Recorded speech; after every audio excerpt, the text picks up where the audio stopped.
Pur giocando in inferiorità numerica per una discutibile espulsione di Cipolla, l'Akragas riesce ugualmente a vincere la gara per 2-0 grazie ad una grande prova di orgoglio.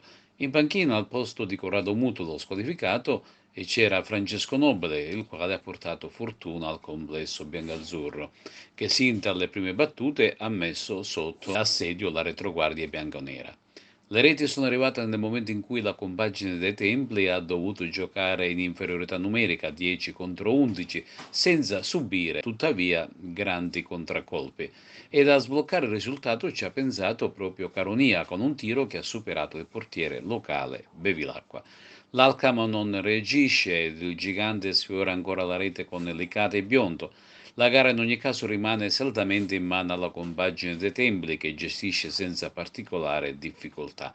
Per quanto riguarda la cronaca, la gara è stata molto combattuta sin dai primi minuti, poi sul finire del primo tempo, al 41esimo, l'Akragas rimane in inferiorità numerica per l'espulsione del difensore Alfonso Cipolla per un fallo su Di Giuseppe. Adesso Cipolla dovrà saltare il derby del Seneto con la Profavara. Il gol del vantaggio biancazzurro arriva al 45esimo con un bel tiro di Caronia, il raddoppio arriva nel secondo tempo al 69esimo con Capitan Gambino.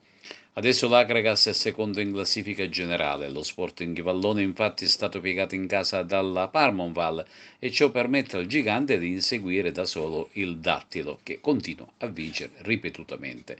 Infine brutta sconfitta interna del Profavara piegato dal Dattilo, mentre all'inseguimento della zona playoff si sono fatte sotto sia il Geraci che il Canicattì, quest'ultimo vincente con il Mazzara. Quando andiamo fuori casa facciamo sempre un po' fatica, a volte sembriamo due squadre diverse, quella che giocano in casa e quella che gioca fuori. Poi abbiamo iniziato con Fenomeno tirato, poi c'è stata l'espulsione, secondo me ingiusta, però comunque sì, ci siamo andati sotto di un uomo e lì abbiamo tirato fuori il carattere, cosa che succede sempre. E dobbiamo cercare di non aspettare sempre il famoso schiaffo, come si suol dire, per poi tirare fuori il carattere, ma dobbiamo iniziare subito a giocare come sappiamo e come giochiamo soprattutto in casa. Poi per quanto riguarda il distacco col Dartiro abbiamo perso qualche punto a mio parere, ci mancano 2 punti di Castellammare che abbiamo giocato in casa che meritavamo ampiamente di vincere e poi fuori casa abbiamo fatto Porto Canicattì che il pareggio è giusto, abbiamo steccato un'altra partita e quindi quei 4 punti ci mancano, però siccome il campionato è lungo dobbiamo stare tranquilli e sereni, continuare a lavorare, a fare il gruppo come stiamo facendo tutti assieme e cercare di non perdere più strada nei confronti del Dattilo.